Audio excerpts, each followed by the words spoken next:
authorized to tell me I'm not authorized. All right.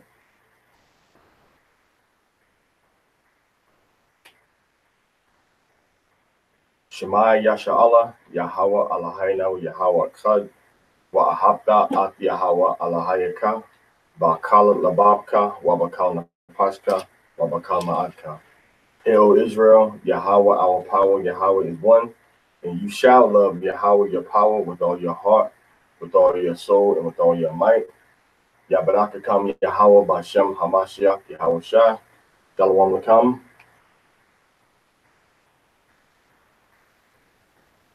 All right, so all praise to Yahweh Bashem Hamashiach Yahweh Shah. All right, for this third day, Aliyah. All right, Torah portion, Torah Parashat from Tetzaveh or Tetzaveh. All right. Tetzaveh. So again, we still dealing with these holy garments. We're dealing with the holy garments, and the garments that we're dealing with are the garments that Yahweh told us to make for Aaron and them. All right, so Aaron and for the priests, really, for the priests. All right, for the priests, not just everybody and anybody. All right, ¿dónde está Ashana? Haciendo qué?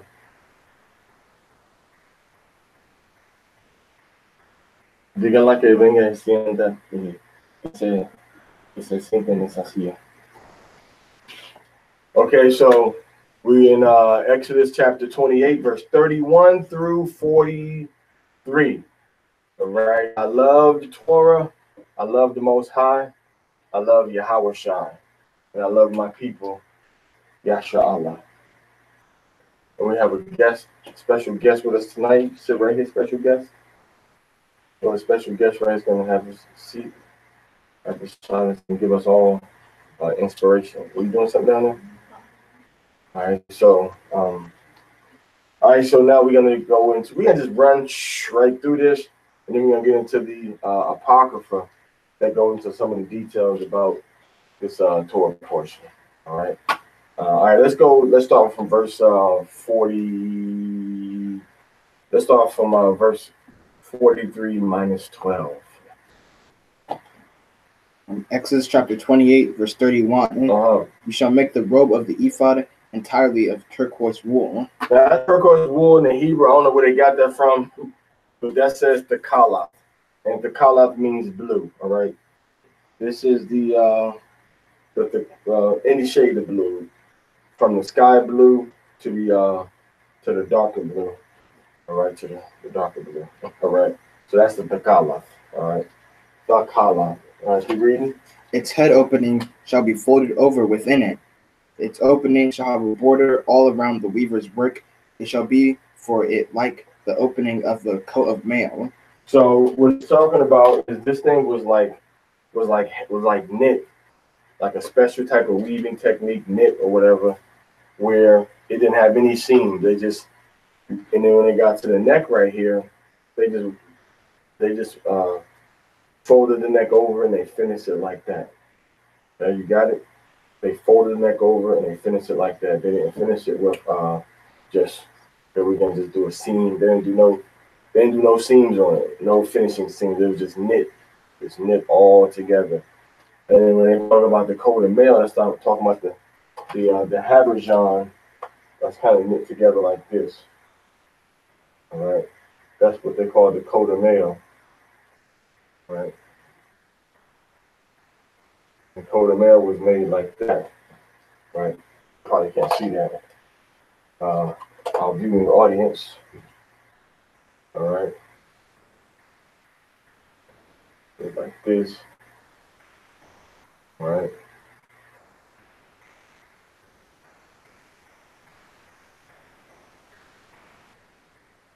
So it's knit like that. That's how it was like knit work, right?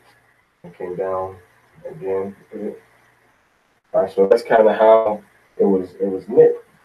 That's why they say the coat of mail, like a habergeon. Now, what that tells you also is that the technique that they were using when this was translated in the 1600s for metal armor, that same technique of clothing, that same technique of putting garments together was used way back in about 1446, 1440 BC.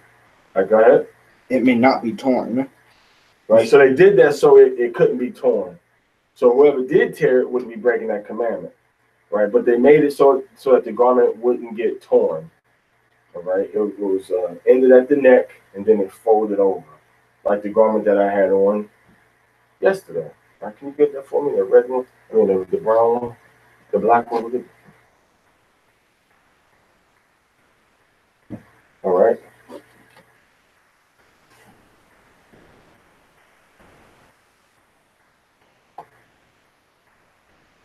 All right, so good. Keep going. Exodus chapter 28, verse 33. Shalom, Shiloh. You shall make on its hem pomegranates of turquoise, blue, and scarlet wool. So they had on the end they had like little pomegranates. All right. Now, if you're not familiar, when you look at the bottom of a pomegranate,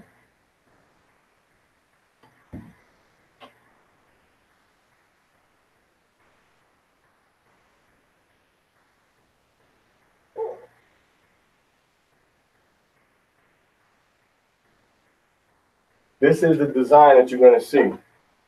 All right. And another way it is would be similar to this. So what they call the shield of David or the star of David is not nothing wicked. All right. It's a bottom of a pomegranate with the edges of it going out. Now, if you look at the bottom of a pomegranate, you'll see this right here. It's closed. If it's closed, it kind of looks something a little more like this. It's something a little more like that. All right. Actually, let me make it a little bigger for you. Well, listen, doctor. It looks something a little more like this. If it's closed, it looks like this with 6 sides. But if it's open, this opens up. All right. So that opens up to something like that. And that one's opening up to something like that. And this one opens up to something like that. This one opens to something like that. This one opens to something like that. And then this one opens to something like that. See that? So it becomes 1, 2, 3, 4, 5, 6. Now the Most High didn't say, well, make a pomegranate design, except for that. And if you look at this, what does that look like? Let me tell you what it looks like. All right. You have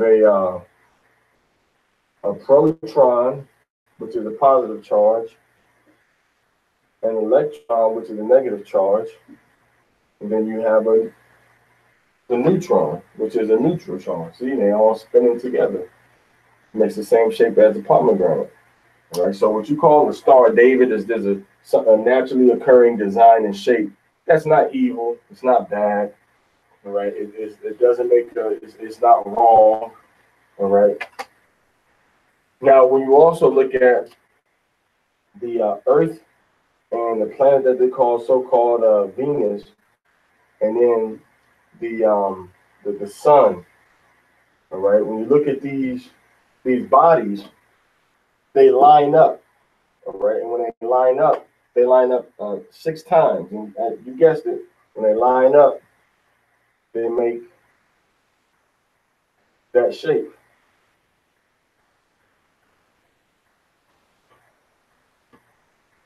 This is the shape they make when they line up. Now, this is planetary, what they call the planet Venus, right? It's called the planet Venus, so it lines up to. So that little shape that we're talking about, the bottom of the pomegranates, that ain't nothing evil. That's not nothing wicked. That's not nothing. You know, you can take anything and someone use it for witchcraft, but this right here is a naturally occurring design that we see in the planets and their rotations. We see it happening in the atoms. which every person's body has this design. And then we see it in snowflakes. And then more importantly, we see it dealing with the pomegranate. Right now, pomegranate is a red fruit.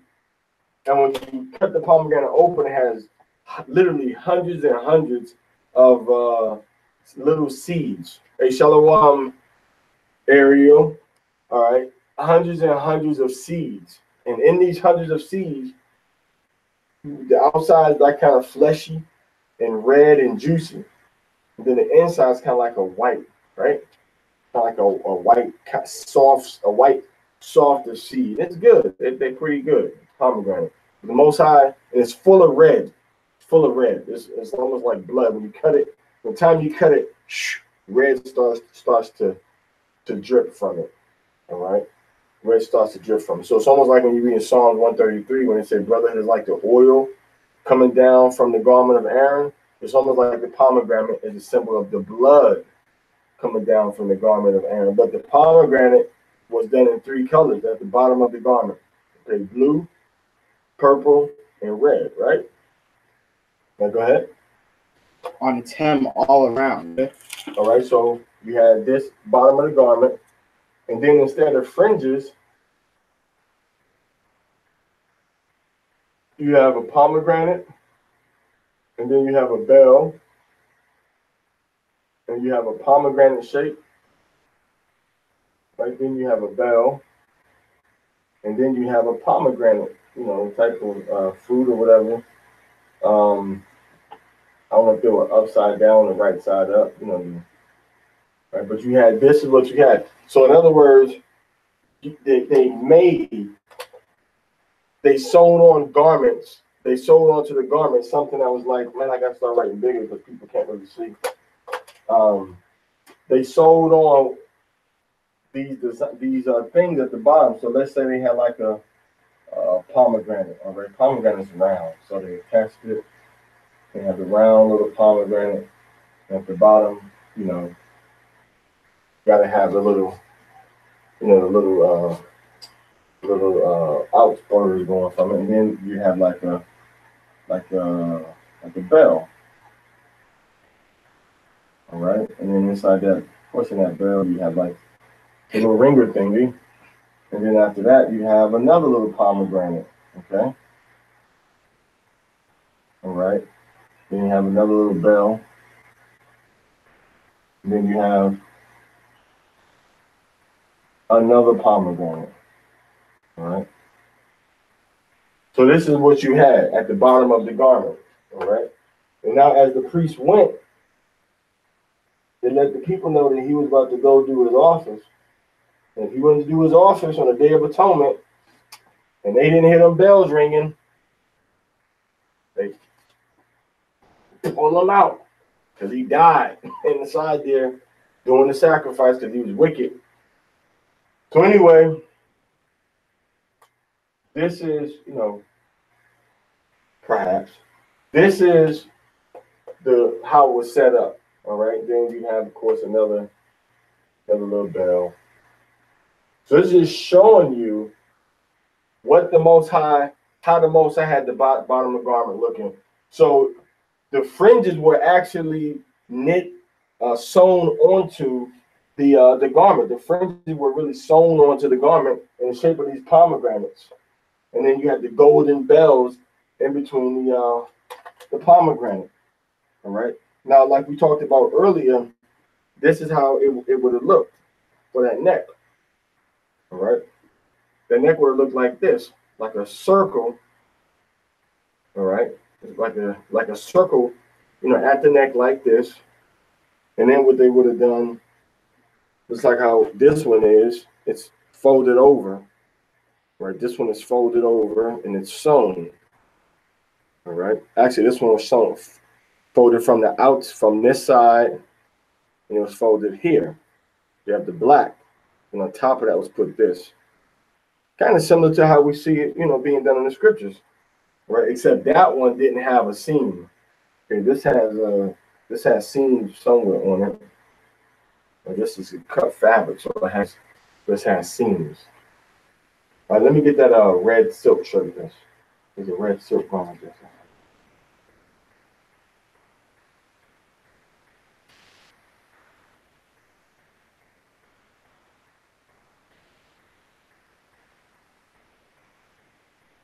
All right, so let's keep reading. Go ahead. and gold bells between them. So these are gold bells. So this right here is gold. And the colors were what? Red or scarlet, right? Purple, and then blue. And of course, this is gold. Okay. So it's red, gold, purple, gold, blue, gold. And that's how the Most High would have had it done. All right. So now, when they did these garments, they sewed each one individually on to the bottom of the garment. And that's similar to, how we did on this one, for example.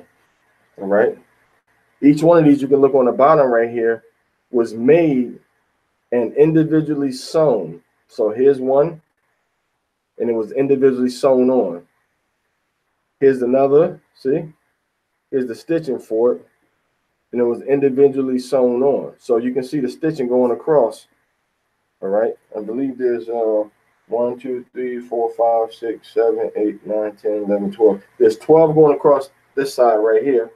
Here's the underside with the blue stitching on it. All right. And then here's how the fringes look on the other side. There's 12 of them for each of the 12 tribes of Israel.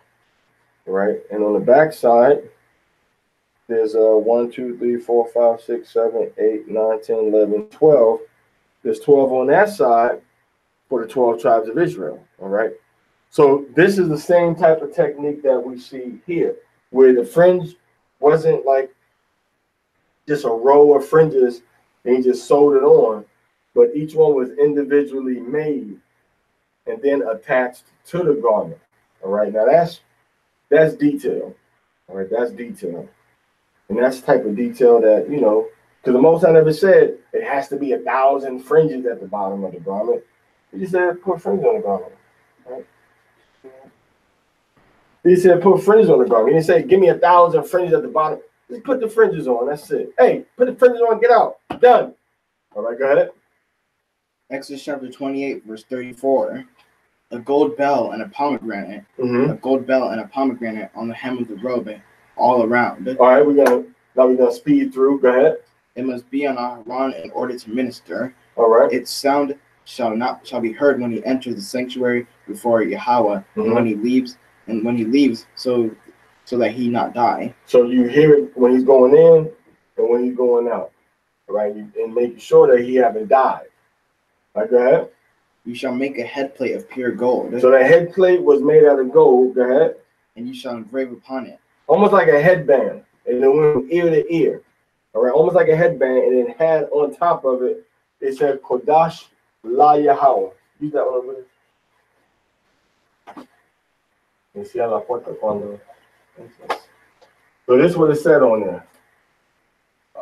It said, it was written something like this. Kodash La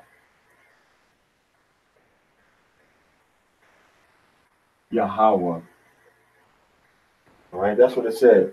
Kodash La Yahweh, which means holiness to Yahweh. So that's what was written on the headband, the gold headband. Go ahead. Engraved like a signet ring. And it was carved into the gold. All right, go ahead. Holy to Yahweh. Holy to Yahweh. Kodash La Yahweh. Go ahead. You shall place it on a cord of turquoise wool, mm-hmm. and it shall be on the turban. So this is like, once again, like a blue, like the blue. They keep saying turquoise, but in Hebrew, it says the kalaf. All right, so now what they did, it was had like 2 strings on the side, and you tie it to the back. 2 on each side, and tie it to the back. And then they had like 2 strings at the top, and then you would take it and connect that to the ones in the back. And that's how it kind of just stayed fit onto on the priest's head. Read. Opposite the front of the turban shall it be. Mm-hmm. It shall be on Aaron's forehead, so that Aaron shall bring forgiveness for his sin regarding the sacred offerings that the children of Yasharallah consecrate for any gifts or the sacred offerings. So the gifts, he had to make those atone for the sins, because these things were brought to the Most High, but those things had to be cleansed because they weren't raised up and consecrated from the time that they were thought of. All right, it wasn't just these things were taken from the flocks, or taken from the herds, or taken from the crops, or now you want to dedicate something to the Most High. So Aaron bore the iniquity that was associated with those things, and then it was cleansed. Go ahead. And you shall make a, and it shall be on his forehead always, to bring a favor before Yahweh. Now, always is going into in the duty of his priesthood. He always had to have on his forehead, holy to Yahweh. Okay. You shall make a linen tunic of a box like knit. Box like knit meaning a loose knit. All right. Meaning loose knit. Call your verse. Exodus chapter 28, verse 39. Go ahead. You shall make a linen turban, Mm-hmm. and you shall make a sash of embroiderer's work. That sash is going into the girdle, a real nice girdle of embroiderer's work. All right, go ahead. Embroidery meaning it was stitched. After it was the base was finished, it was stitched onto it, different designs and stuff like that. Go ahead. For the sons of Aharon, you shall make tunics and make them sashes, and you shall make them headdresses for glory and splendor. Mm-hmm. With them you shall dress Aharon your brother and his sons with him. You shall anoint them, inaugurate them, and sanctify them, and they shall minister unto me. Anoint them, and you put the hands, you fill their hands so they could do their office. All right. Read that part again. And call each verse before you read it. I ask you. Go ahead. Exodus chapter 28, verse 41. What's the verse? With them you shall dress Aharon your brother, and his sons with him. Mm-hmm. You shall anoint them, inaugurate them. So anoint them is pouring the oil on their head, which is, it says, what does it say on the right side? Mashak laham.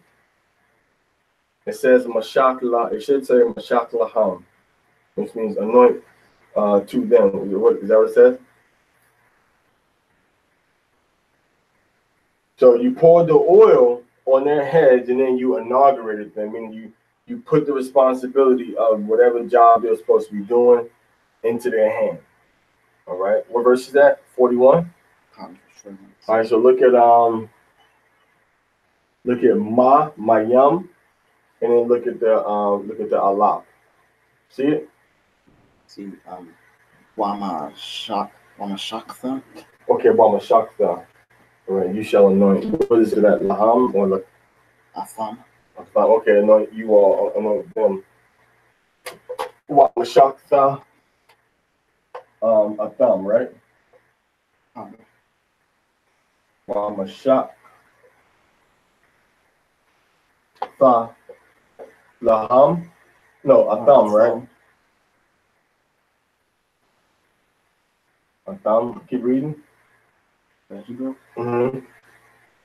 Wama La'ath.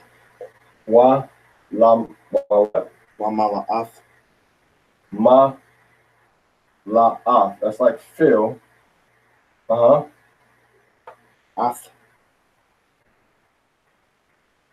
Mm-hmm. Yadam. Okay, Ath Yadam. All right, which means fill to their hands. So you feel, so it says wa mashaktha, so you anoint a thumb. A thumb can mean you all of them. Anoint the thumb, a thumb, wa mala'ath, and fill. Mala'ath, ath, yadam. Okay, so anoint their hand, yadam or yadma. Okay. So that's what we did. So he put his hands on them, he anointed them, put the oil on them, and then by that, he filled their hands, meaning he passed responsibility from what Yahweh had said to do, to give it to them to actually do it. All right, go ahead. You shall anoint them, inaugurate them, and sanctify them. And sanctify. What does it say sanctify? Wa kodash atam. Wa kodashta thumb. A thumb. Wakudasta. All right. Atam, right? Come. So Masha, by him putting his hands on them and anointing them, he was actually making them holy, making them set apart to do the job that they had to do. And he was given that power by Yahweh, by Yahweh, right? Yahweh Allah Shabiyah. He said, "This is what you want to do. You're going to sanctify that, make them holy to do this job." Go ahead. And sanctify them, and they shall minister to me. So they're going to serve to Yahweh. They're going to be servants of Yahweh. All right? They're going to be working for Yahweh, doing the sacrifices, and serving the people for the Most High. All right, go ahead. Verse 42. You shall make them linen breeches to cover the flesh of nakedness. Now they made linen breeches to cover up their private areas and to cover up their buttocks and to cover up their upper thighs. Go ahead. From the hips to the thighs. So from the hips to the thigh. Anything above the thigh was considered to be naked. Go ahead. Shall they be? And that's why the scripture says in Deuteronomy chapter 22, verse 5, it says the woman shall not wear that which pertains to a man. That means that the area around a woman's thigh is not supposed to be seen, especially the shape of it. So even if she has on pants, her tunic is supposed to come beyond her pants, beyond her knee. So that scripture in Deuteronomy 22 and 5 is not talking about pants. It's talking about the actual height of the woman's tunic, the height of her garment. That's what it's talking about. It's talking about the height of the outer layer of clothing that she has on. Because what she has on underneath and on her legs is nobody's business. All right. But how much of her legs she's showing, and if it's lascivious and tight and fitted, that's what it's talking about. We just read that the Most High said from your waist, your hip, right, to your thigh, that's covering your nakedness. That's covering your nakedness. So the woman is supposed to be even more modest than the man. So if the Most High had Aaron put on these pants, now what does he have underneath the pants? I mean, over top of the pants, he has on a tunic. So he has on a tunic. So now underneath of the tunic, he has these tunics and robes, and underneath of that, he has on these breeches, these trousers, these pants. All right, and the pants were so when he going up the ramp to do his job and stuff and walking around, the nakedness wasn't being seen. All right, now you don't have to wear pants underneath of your tunic. These are a special set of circumstances for inside of the tabernacle. All right, inside the tabernacle. All right, go ahead. Verse 43. They shall be on Aharon and his sons when they enter the. They shall be on who? Aharon and his sons. I read that in the Hebrew. Why? She said, why? Bahaya?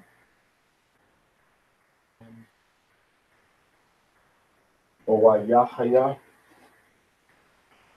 Why Wahaya? Wahayawa? Why? Ha. Wahayawa. Go ahead. I'll. Aharon. Aharon. Wabanyawa. Wa'il.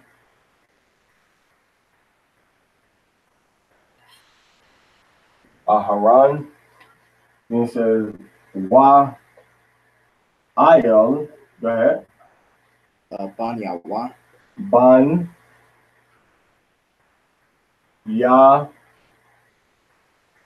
Wa. Now, this is very specific. The scripture says that these clothes, all right, and be upon wa hayawa. It's hayahwa, right? I left the letter right. It's 5 letters, right? Wa. Wa ha ya. Wa hayawa. That's not a ha'ah. There's not 2 ha'ahs in it. Okay. Wahayawa, that's it.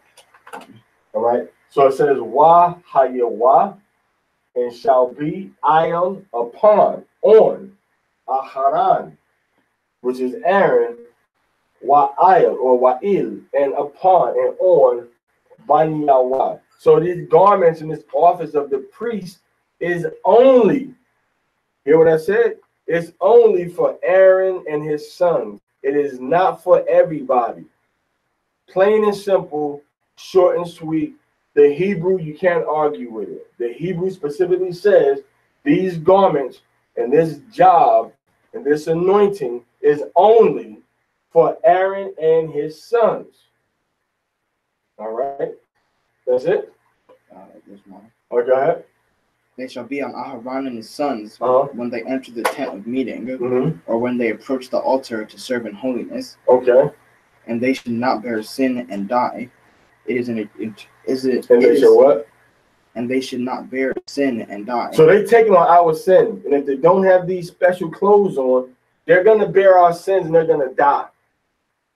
So it takes a very strong and spiritually anointed person to take on somebody else's sin and not die. Now Yahushua, he took on our sins and he died because he had to go up under a different priesthood for a different purpose. He had to go up under the priesthood of he's a priest forever after the order of Melchizedek, and he took on those sins for us, and he died for those sins. So he became the priest, and he became the sacrifice for the sins. So he had to die. And we see a foreshadow of this when Moses asked the Most High, kill me and let the people live. And the Most High said, no, whoever sins, that's who I'm going to kill. All right. So it says that that the sins were put upon them, but they didn't die because it was part of the program that the Most High was setting up. Go ahead. It is an eternal decree for him and his offspring after him. Read that in the Hebrew. Eternal decree for him and who? Did it say Zarai Wa? The right con. All right, Zarai Wa is what it says. So it's, it says Wala Zarai Wa. Wala Zarai Wa, right? So it says Wala Zarai Wa, which means and to his seed. The seed of who?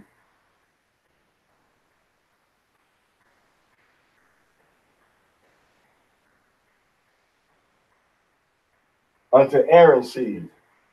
So these things we're reading about, the garments and the anointing and the job they have to do and the sacrifices, are to Aaron and his sons. That's it. It ain't to everybody in the truth. It ain't to everybody that comes and start to preach or teach. It's for Aaron and his sons. That's it. All right, now we finished with 43. All right. That concludes the Torah reading.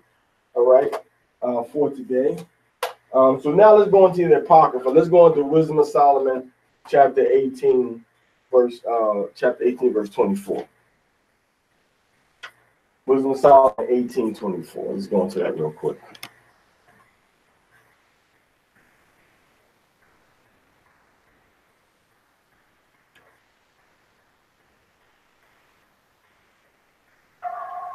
Okay, Wisdom of Solomon, the Apocrypha, chapter 18, verse 24. Read. Wisdom of Solomon, chapter 18, verse 24. I just said that. No, For in the long garment. For in the long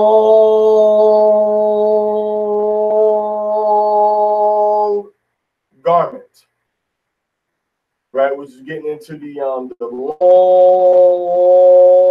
tunic that he had on, which is called Katanath in the Hebrew, with the long sleeves. And the long garment was what? Was the whole world. Was the whole world. So that long tunic that Aharon had on represented the whole world. Go ahead. And in the 4 rows of the stones. And the 4 rows of the stone on the Kashanath, right? Or the Kashanwa, the Koshin, right? On the 4 rows of the stone that we talked about yesterday. All right. we had this right here, and then you had one. Well, you had one, and you had bam, and that, and you had 1, 2, 3, 4, 5, 6, 7, 8, 9, 10, 11, 12. So you had the 12 stones. What did it represent? Was the glory of the fathers graven. It represented the glory of our forefathers written in stone before the Most High. Go ahead. And thy majesty upon the diadem. And the majesty of Yahweh was upon the turban.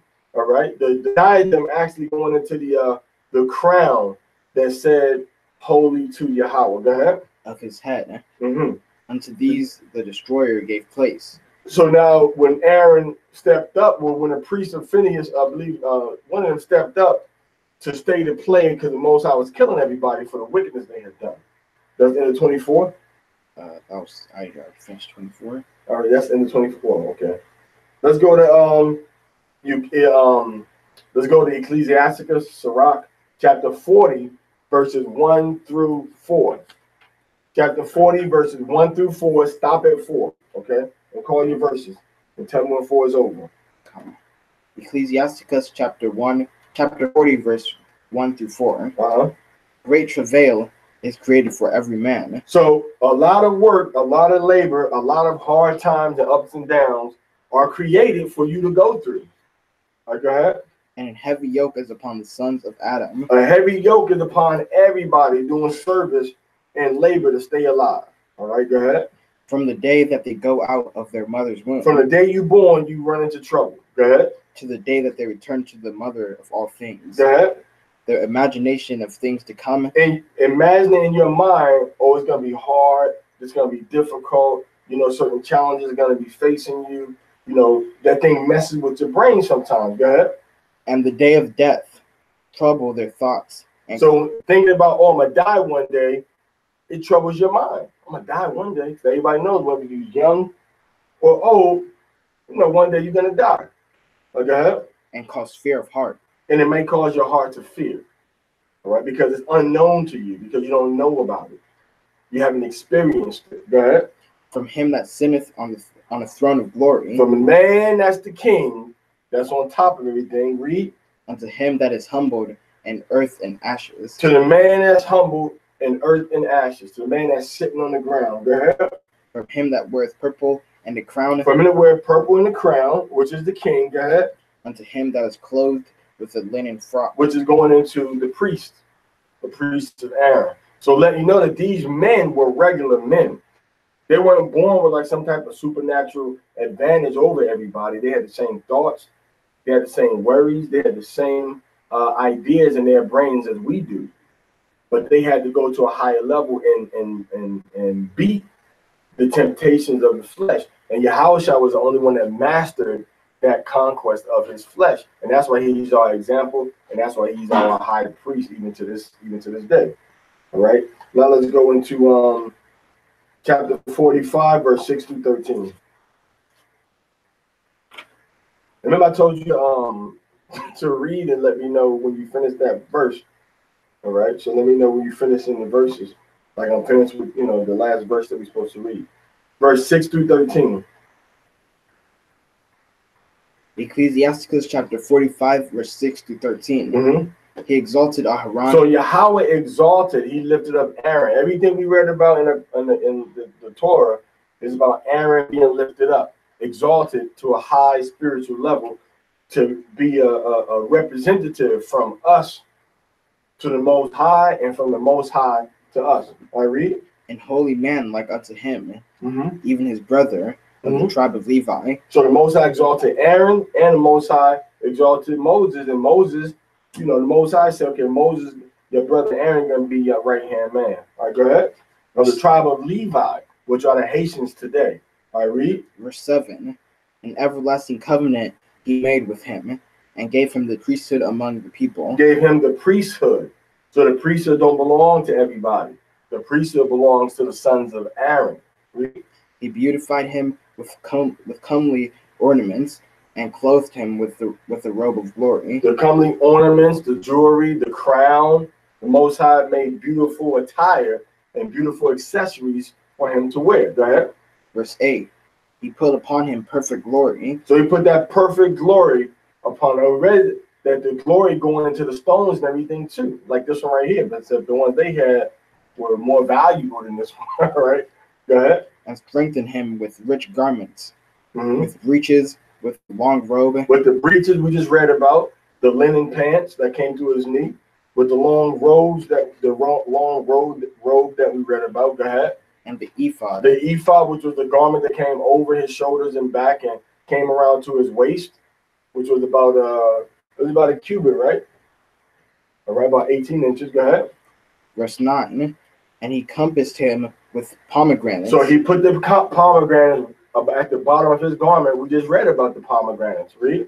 And with many golden bells round and we read about the golden bells that went around the bottom of the garment too. So now we seeing Yahushua, the son of Sirach, he's giving he's recounting or giving an account of what we just read in the book of Exodus chapter 27 and chapter 28. So now he's telling you everything again. All right, meaning that they knew about this stuff. They read the law and he remembered it. He knew what it was and what happened. So this stuff was a part of his life. So he wrote this and he took from the writing of his grandfather, and then he wrote what they remembered and what was written down. He didn't open up the Torah and say, okay, yeah, this. He just started writing and he knew, what it was. Go ahead. That as he went there might be a sound and a noise made that might be heard in the temple. So the noise and the sound came from the ting-a-ling-a-ling-a-ling-a-ling-a-ling from the bells when he was walking. All right, go ahead. For a memorial to the children of his people. All right, so the Most High would remember the children of Israel, and when he came, and then we would hear it, and we would remember that he's doing a job for us. Go ahead. Verse 10, with an holy garment, with gold and blue silk. Once again, that silk is getting into a fine type material, not the silkworm. Go ahead. And purple, the work of the embroiderer. So the embroiderer put these things together. You had embroiderers and weavers working together to make these garments. Go ahead. With the breastplate of judgment. The breastplate of judgment. All right, go ahead. And with Urim and Thummim. With Urim and Thummim, the two stones or lights that were woven around the breastplate. Go ahead. Verse 11. With twisted scarlet, the work of the cunning workman, with precious stones graven like seals, and set in gold, the work of a jeweler, with the writing engraved for a memorial, after the number of the tribes of Yashala. So for all 12 tribes. Go ahead. Verse 12. He set a crown of gold upon the mitri, wherein he set a crown of gold upon the mitri. Now it was a mitri, all right, which is a turban. It wasn't a mitri. All right, go ahead. Wherein was engraved holiness, an ornament of honor, a costly work, the desires of the eyes, goodly and beautiful. Meaning the Most High made it to be goodly and beautiful. People would look and say, man, look at the glory of the Most High. Because the Most High designed it. So when you look at it, you were saying, oh, Bezalel put it together, but it was the Most High that was a creative genius behind everything that we see. All right. Verse 13. Before him there were none such. So before him there was no garments like that. Kind of going into what Hezekiah was asking about yesterday. The Most High said that before him there was no garments like that. Go ahead. Neither did ever any stranger put them on. Nobody that was not of Aaron's family ever put those garments on. Go ahead. But only his children and his children's children. Only the children of Aaron, which is what we read earlier. The children of Aaron, the Banya Aharon. Only Aaron's children are allowed to put those things on. Go ahead. Perpetually. La'ai wa'ai. Forever and until.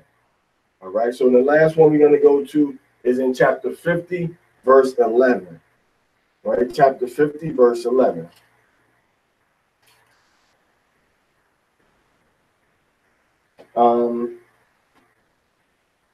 Okay.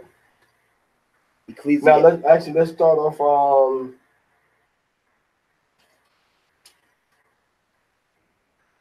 Start with verse 1. Ecclesiasticus chapter 50, verse 1 through 11.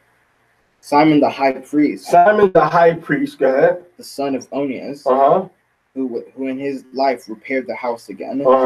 And in his days fortified the temple. So Simon was the high priest, Shemaiwan, and he did the work of the Most High. He defended the people, and he made everything strong and solid again. Right now, let's go to verse 11. That's who it's talking about. Go ahead. When he put Ecclesiastes chapter 50, verse 11. When he put on the robe of honor and was clothed with the perfection of glory. When he went up to the altar, the holy altar, he made the garment of holiness honorable. He made the garment of holiness honorable. And that's, we come to our title, which was more holy garments. These holy garments, he made them he made them honorable. He brought honor. So you can look good, but you can still be ugly, nasty, filthy, and dirty on the inside. So he put on the holy garments, and he brought honor to his office, and he brought honor to the clothes. Right? He didn't dishonor the clothing. So when we wearing these fringes, we need to bring honor to the fact that we walking in all the commandments. All right, to the best of our ability, which means what? Which means that they say you fired for keeping the commandments, you got to be fired. Which means they said you got to work on the Sabbath, you have to not work on the Sabbath. Which means that if you have to be homeless for keeping the commandments, you got to just be homeless. Which means that if you have to lose something in order to gain the favor with the Most High, if you got to lose something in this world in order for Yahweh to say at the end of the race, well done, thou good and faithful servant. If you got to lose something, hey, it's better for you to lose now than to lose your soul and you gain the whole world. Oh, what good does it profit a man to gain the whole world and lose his soul? So we have to do honor to our name, Yasha Allah. We have to do honor to the fringes that we wear on our clothing. We have to do honor to the fact that we call ourselves, Israelites or Yasha Allah. We have to do honor to the Most High, all right? Because of all of these types of things, you understand?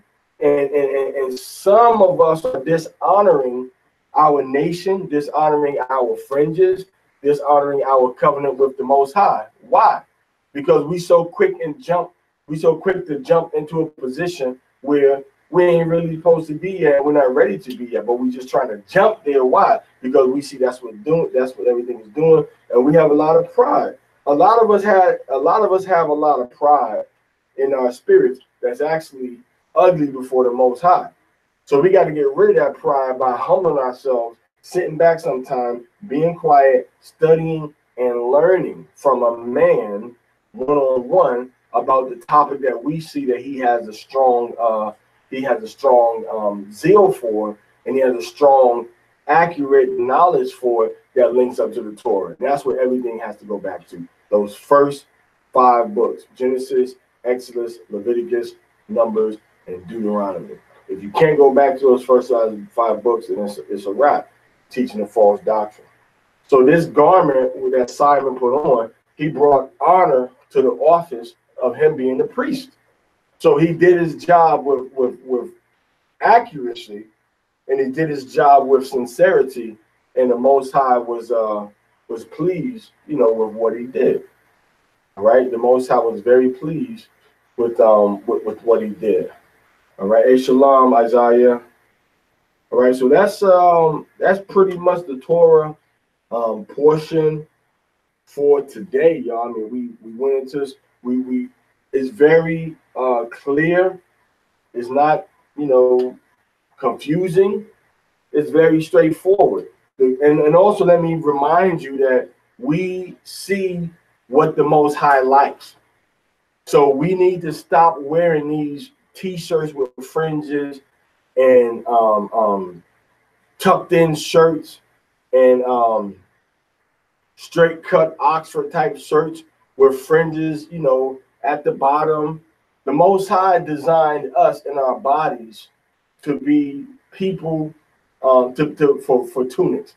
Our bodies weren't designed for our loins to be exposed, all right, and our garment to come slightly below our waist. Our bodies were designed for our garment to come all the way down. If you're a warrior and you want fluidity of movement, your garment should come about to your knees, maybe a little above. For movement, if you're a woman, your garment should come down past your knee, all right, mid-calf or lower, all right, shouldn't come all around your knees and your thigh. The Most High already told us that. He told Aharon, cover up these garments from your waist to your knees. Why? Because he said this thing right here is your nakedness. So when a woman's walking around with pants on, I don't care what kind of tunic or what kind of shirt she has on, when she's walking around with pants on, and you can see her thighs above her knee, and you can, then that she's basically showing her nakedness with a tight garment, with a garment around it. All right, you shouldn't see the shape or the form, of her legs, because the Most High told Aaron, not only do I want you to wear these long garments, so now I want you to make sure you put on pants under these garments to cover the nakedness of your thighs, because sometimes he would go up.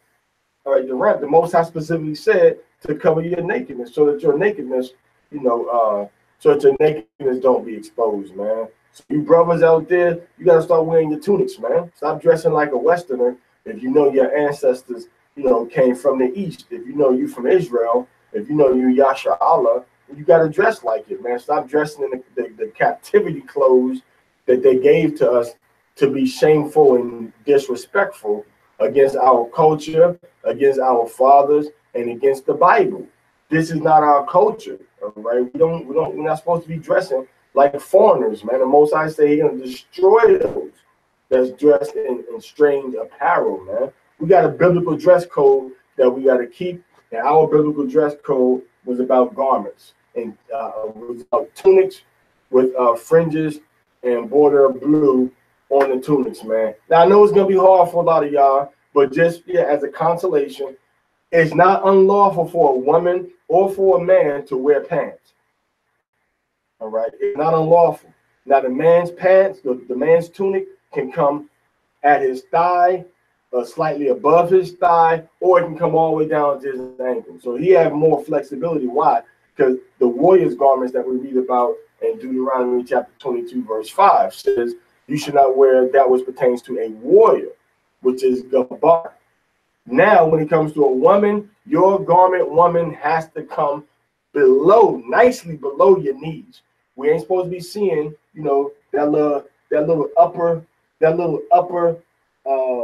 that little lower part of your calf that you think is sexy because it shows your muscle. We ain't supposed to see all of that. That's for your man. That ain't for nobody else. We don't want to see your little sexy calves looking on another man's woman's legs and, oh, she got nice legs. Oh, she shaped. She work out, don't you? Now, you ain't looking at it because she work out. You're looking at it because you think it's sexy, because you think she got beautiful legs. So you got to cover them legs up. You got to cover up your bodies, women. You got to stop wearing these pants and stop wearing the splits on the side of your legs that come up to your thighs. That's inordinate. That ain't how we dress. If you do a 30-minute research on how people dressed up until the 1800s, and you see how women were dressing, you see a whole different ball game of what we supposed to, be wearing, man. So that's what we can get from this whole topic that we reading about. Hey, Shalom, Ikanon. That's what you can get from this whole topic that we're talking about, is dress like a Hebrew. Another thing, Hebrews did not wear two pieces. They didn't have on a skirt, and then we have on a shirt. On the top, they didn't have on pants, and we got on the shirt. They wore tunics. Do the research. They wore tunics. So we got to start. I'm not saying everybody is doing everything perfectly and we're doing everything the right way, but if you're a Hebrew, act like it, talk like it, walk like it, dress like it. All right. The scripture says that a man is known by the type of clothes he wears. All right. Let's go into the Apocrypha. You got it up? Or go ahead and finish what you're doing real quick right there. Let's go into chapter 19, verse 30 of Sirach. All right. Chapter 19, verse 30. So Sirach, Ecclesiastes 19:30. Read. Ecclesiastes chapter 19, verse 30. A man's attire. A man's what? Attire. His pants.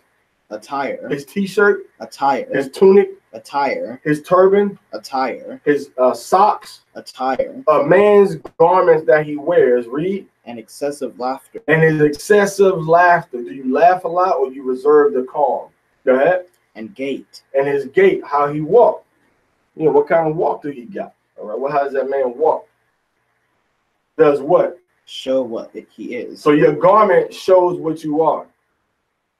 All right. Your walk shows what you are. Your loud laughter or your quiet laughter shows what you are. So those three things that we see, all right, your reaction to, you know, how you laugh, how you walk, and what? How you dress. This shows who the real you is. Now, if you just dressing if you just dressing like a Hebrew when it's time to go teach on the streets, then then that shows. But if you every day of the week you trying to be a Hebrew, you know what I'm saying, then that shows too. So the Most High says the way you dress, that's going to show who you are. The way a woman dress, that's going. If you're not an American, why you wearing an American uniform? All right. If you ain't a Gentile, why you wearing a Gentile uniform? If you ain't a hoe, why you wearing a hoe uniform? You on duty or you off duty? You on duty hoe or you off duty hoe? If you ain't a hoe, don't dress like a hoe.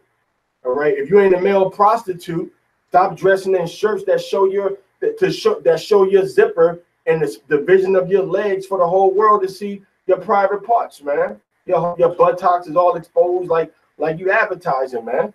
If that ain't who you are, stop advertising. If you a Hebrew, dress like a Hebrew. Not saying that your clothing is the way to salvation, but your clothing reflects who you are and what type of garment you should be wearing.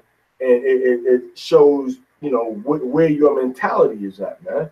So a lot of things I think maybe it's because we haven't been taught these things.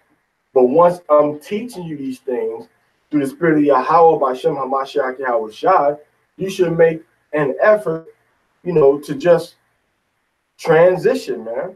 All right. You take somebody like me, I had garments packed away for almost a year, and I was just rotating through 6 or 7 tunics, man. I got plenty of, shirts underneath or t-shirts or button-up shirts that I might wear as like an under tunic sometimes, but over top, I'm always going to have which we call warrior's length, or the length of a gabar, which is what we see in the book of Deuteronomy chapter 22, verse 5. So if you hear people talking about warrior's length, I coined that phrase, man, because I seen in the Hebrew, the Most High said a woman should not wear that which pertains to a man. In the Hebrew, it says that pertains to a gabar, which is a strong man, which goes into a warrior. So a woman should not wear that which pertains to a warrior. So now I saw that was talking about the length of the garment, not talking about pants, because pants was not an exclusive men's garment. You can't tell a woman it's 5 degrees below zero outside and she can't wear no long johns. Are you crazy? Are you out of your mind? You gonna tell somebody they can't cover their legs up with long johns when it's freezing outside? Are you nuts? Yeah, a woman can wear, wool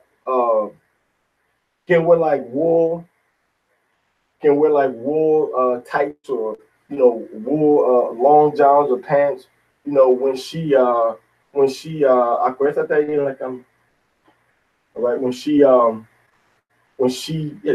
it's cold and when she's outside, she can wear that.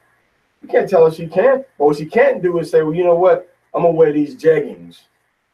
I'm gonna just wear my legs all exposed and let everybody see, my legs, and I'm not gonna wear no tunic over top of that. So when we read these scriptures, we always see the Most High giving descriptions of what He likes. So why would you not want to dress a way that He likes? Why would you just want to do something in a way where you think it's okay because you've been in America, for the past 200 years, or we've been over here for, some of our families been over here since like the 1400s, man. Some of our families been over here since 700 BCs. Some of our families been over here since the 1600s. You see, so we've been over here a long time. So why would we want to do something that's totally against the customs and the culture and the examples that we see in the Bible? So take the garments that we wear and read the scriptures and imitate that. The scriptures are given to us for inspiration, for correction. So we would know what the Most High likes and what he doesn't like, what's pleasing to him and what's not pleasing unto him. All right. So with that, we're going to close out. All right. Remember that the next new moon is going to be March 5th. All right. Next new moon is going to be March 5th. And after that, we're going to have the first day of Passover, or the next new moon is going to be March 5th. And then after that, the next new moon is going to be April 4th. The first day of Passover, Feast of Unleavened Bread, is April 18th to April 19th, sunset to sunset. And the last day of Passover, Feast of Unleavened Bread, is April 24th to April 25th, sunset to sunset. So, Yabarakakam Yahweh, Bashem HaMashiach Yahweh Shai. All right. Shema Yasha'Allah Yahweh Alahayna Yahweh Akkad. Wahata Ab Yahweh Alahayaka. Bakal Labaka. Wabakal Napaska. Wabakal Ma'aka. Hallelujah. Shalom Nakam.